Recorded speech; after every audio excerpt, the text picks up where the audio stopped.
Un laboratoire canadien est interrogé sur les raisons pour lesquelles il a envoyé des échantillons de virus mortels au laboratoire chinois de Wuhan. Ceci après que le laboratoire canadien a refusé de présenter des documents connexes. La diplomatie du vaccin fait son apparition dans le monde entier et les tensions entre les différents pays producteurs se révèlent aux yeux du public. Une autre affaire de démolition forcée en Chine. Une famille chinoise est contrainte de dormir dans un terrain vague après que les autorités ont réduit leur seule maison en cendres. Et un ressortissant chinois est condamné à 14 ans de prison pour des accusations liées au cartel de la drogue mexicain. Les procureurs affirment que le trafic de drogue Chine-Mexique est désormais plus sophistiqué.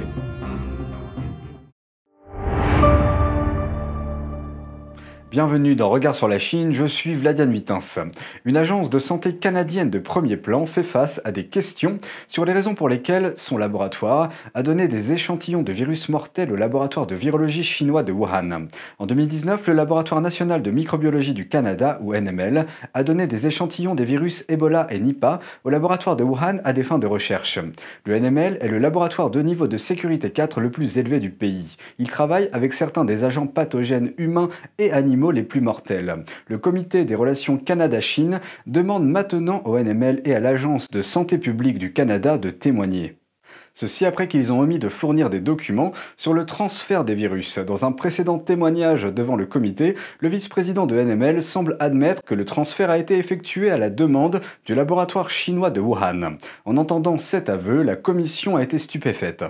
That's an astonishing admission. So you're taking a request from a nation that has a history of theft, lies, and accepting that, and data then is transferred based on the word of a government that is known to lie not only to its people but to the world community. Le président de l'Agence de santé publique du Canada et le vice-président du NML doivent comparaître devant le comité des relations Canada-Chine le 10 mai. Ils y témoigneront des raisons pour lesquelles ils n'ont pas fourni les documents correspondants. La question de la vaccination contre le virus du PCC est un sujet très sensible. Des doutes et des controverses au sujet de la fiabilité des vaccins, du respect du consentement éclairé et des libertés individuelles sont au cœur du débat public depuis des mois. Mais les relations internationales ne semblent pas épargnées par ces turbulences. Les différents vaccins proposés entrent en concurrence et le domaine de la santé publique laisse parfois place à d'autres enjeux. Selon un rapport de l'UE, les médias russes et chinois cherchent systématiquement à semer la méfiance à l'égard des vaccins occidentaux contre le Covid-19. Le rapport spécial du Service européen pour l'action extérieure indique que de décembre à avril, les médias d'État des deux pays ont établi des liens infondés entre les vaccins et les décès en Europe. Le rapport indique que les deux pays ont diffusé en ligne dans plusieurs langues des fausses nouvelles qui ont fait du sensationnalisme à propos de la sécurité des vaccins et ont présenté leurs propres vaccins comme étant supérieurs. Dans ses efforts pour limiter la diffusion de fausses nouvelles, l'UE travaille avec Google, Facebook, Twitter et Microsoft. Ce dernier rapport sur la désinformation indique que depuis le début de l'année, la désinformation parrainée par l'État s'est intensifiée et que la diplomatie du vaccin a pleinement remplacé la diplomatie du masque. Il ajoute que la Russie et la Chine combinent la diplomatie du vaccin avec des efforts de désinformation et de manipulation pour saper la confiance dans les vaccins de fabrication occidentale, les institutions de l'UE et les stratégies de vaccination occidentalo-européennes. Le rapport révèle que la Russie utilise une approche pan-gouvernementale pour promouvoir son vaccin Sputnik V avec l'intervention quasi quotidienne de ses autorités, entreprises et médias d'État. Le rapport cite 100 exemples russes cette année. Selon le rapport, la Chine continue de promouvoir ses vaccins comme un bien public mondial en mettant l'accent sur leur accessibilité et leur approvisionnement stable, plus adapté aux pays en développement. Dans le même temps, les chaînes contrôlées par l'État chinois présentent un cadrage négatif de la réponse occidentale à la pandémie et des récits trompeurs pour semer le doute sur la sécurité des vaccins occidentaux et sur l'origine du virus. Les médias et les responsables chinois ont largement fait la promotion de la fourniture et de la production prévue de vaccins chinois en Serbie, ce qui reflète le rôle important du pays dans la promotion de la diplomatie chinoise en matière de vaccins. Une famille chinoise est contrainte de dormir dans un terrain vague après que les autorités ont réduit leur seule maison en cendres. Comment vont-ils surmonter cette situation ? Dans la ville de Chengdu, dans le sud-ouest de la Chine, une famille vit toujours dans un no man's land sans eau ni électricité. Cela fait 4 mois que le régime a détruit de force leurs maisons et leurs terres agricoles l'hiver dernier. They destroyed over 30,000 square feet of house and farmland, so my father and I completely lost our source of income. That's so evil, so cruel. Song Ying-jae a obtenu son diplôme universitaire l'année dernière. Il vivait avec son père dans cette maison démolie par les autorités locales. Les autorités justifient la démolition sous le prétexte de supprimer ce qu'elles appellent des propriétés illégales et dangereuses et sans la permission du propriétaire. They violently held me down, brought me to farmland, and left me there. Over 40 of them were against me, a new college graduate. It was very cold in the winter when it happened. My father was working away from home at the time. Song et son père ont depuis été laissés en suspens sans aucune compensation pour les dommages. Ils n'ont d'autre choix que de vivre dans un abri temporaire à l'endroit même de leur maison démolie.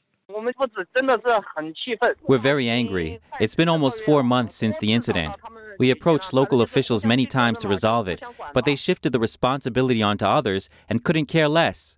Selon Song, les responsables ont utilisé ce terrain pour des projets commerciaux afin d'en tirer plus de profit. De multiples nouvelles entreprises ont ouvert ces derniers mois après que d'autres maisons de la même communauté ont été détruites.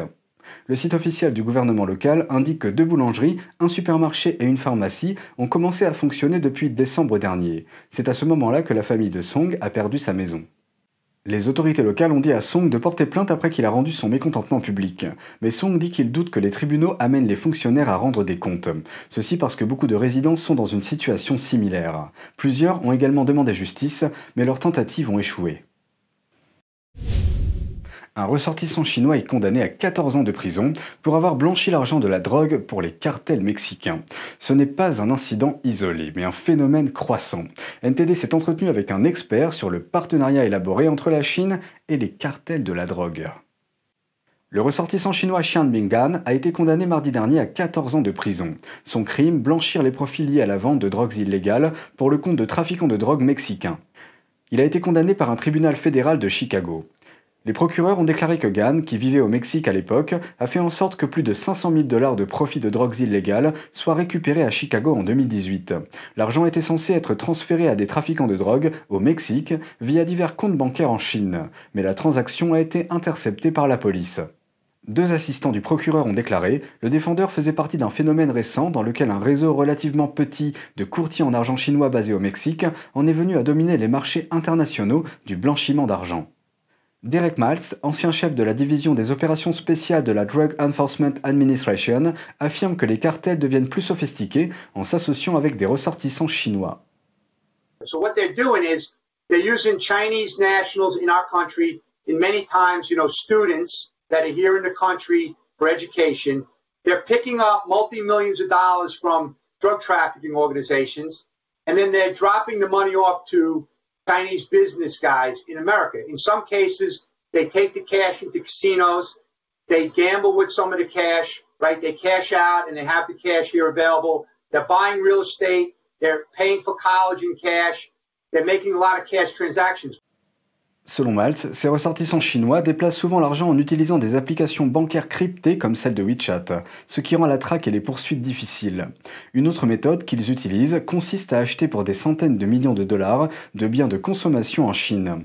Ils les expédient ensuite en Amérique centrale et du Sud pour blanchir les profits des trafiquants de drogue mexicains. So the Chinese are now making it more difficult. These Chinese transnational crime groups are making it more difficult for U.S. law enforcement to infiltrate the organizations. Non seulement ils fournissent des services de blanchiment d'argent pour l'argent de la drogue, mais aussi des produits chimiques pour fabriquer la drogue. Les responsables gouvernementaux estiment que 90% des drogues illégales qui entrent en Amérique passent par la frontière sud-ouest. Maltz estime que 80% d'entre elles sont fabriquées à partir de produits chimiques provenant de Chine.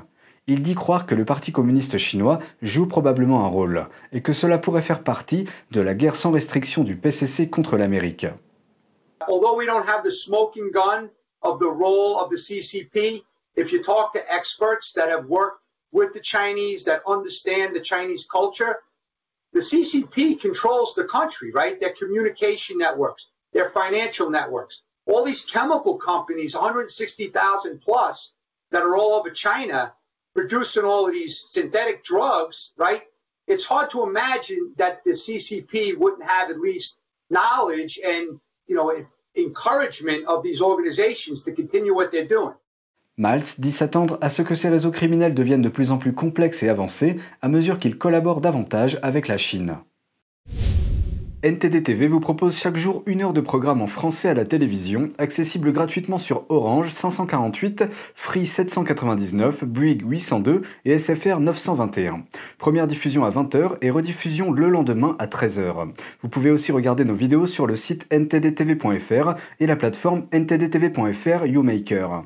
Et c'est tout pour aujourd'hui, merci d'avoir suivi Regard sur la Chine. Je vous rappelle que nous disposons d'une nouvelle chaîne YouTube sur internet, NTD Actualité, je vous invite à vous y abonner pour regarder les news. On se retrouve demain pour une nouvelle émission, prenez soin de vous et à bientôt.